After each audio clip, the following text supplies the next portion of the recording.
શહેરના અનેક વિસ્તારો હાલ જોઈ રહ્યા છો તેમ જળબંબાકાર છે। વરાછાનું પોદાર આર્કેડ હજુ પણ પાણીમાં ગરકાવ છે।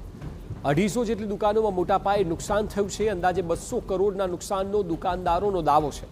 પોદાર આર્કેડમાં આવેલી મોબાઈલ શોપને મોટા પાયે નુકસાન થયું છે। તંત્ર તરફથી હજી કોઈ જ જોવા નથી આવ્યું તેવો આરોપ થયો છે। એકાએક પાણી ઘસી આવતા સામાન બચાવવાનો પણ સમય લોકોને ન મળ્યો। સુરત શહેરમાં પડેલા ધોધમાર વરસાદને લઈને તેના પછીના જે દ્રશ્યો જે સામે આવી રહ્યા છે કે લોકોને કરોડોનું નુકસાન થયાનું અને લોકોને ભારે નુકસાન થયાની ભીતિ જોવા મળી રહી છે। કારણ કે જે ધોધમાર જે વરસાદ વરસ્યો હતો અને આખા સુરતને જે બાનમાં લીધો હતો અને અનેક વિસ્તારો પાણી મગ્ન થયા હતા, ત્યારે સુરત શહેરના તમામ જે કોમ્પ્લેક્સોની અંદર પાણી ભરાય જે સ્થિતિ જોવા મળી રહી છે। અત્યારે જોઈ શકાય છે કે દુકાનોની અંદર જે પાણી ભરાયા હતા અને જે રીતે લોકો છે તે વહેલી સવારે પોતાની દુકાન ખોલતાની સાથે જ આ રીતના દ્રશ્યો છે તે જોવા મળી રહ્યા છે। મોટા પ્રમાણમાં નુકસાન છે તે જોવા મળ્યું છે।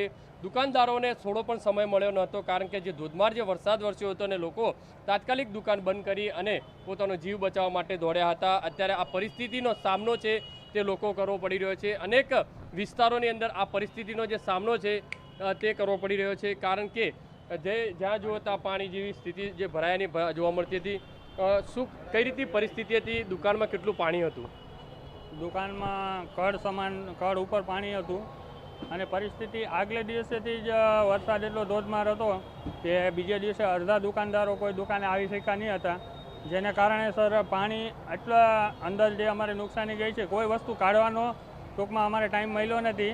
જે રીતે જોઈ શકાય દ્રશ્યોની અંદર આપણે દ્રશ્યો જે બતાવવાના પ્રયત્ન કરીશું, એક નહીં બે નહીં પણ 200થી વધુ દુકાનો છે તેને નુકસાન થયાની જે વાત સામે આવી રહી છે। જોઈ શકાય છે કે જેમ જેમ દુકાનો ખોલી રહ્યા છે તેમ તેમ દુકાનોને અંદરના દ્રશ્યો છે તે સામે આવી રહ્યા છે। આ પરિસ્થિતિ છે તે સુરતના તમામ દુકાનદારોને જોવા મળી રહી છે।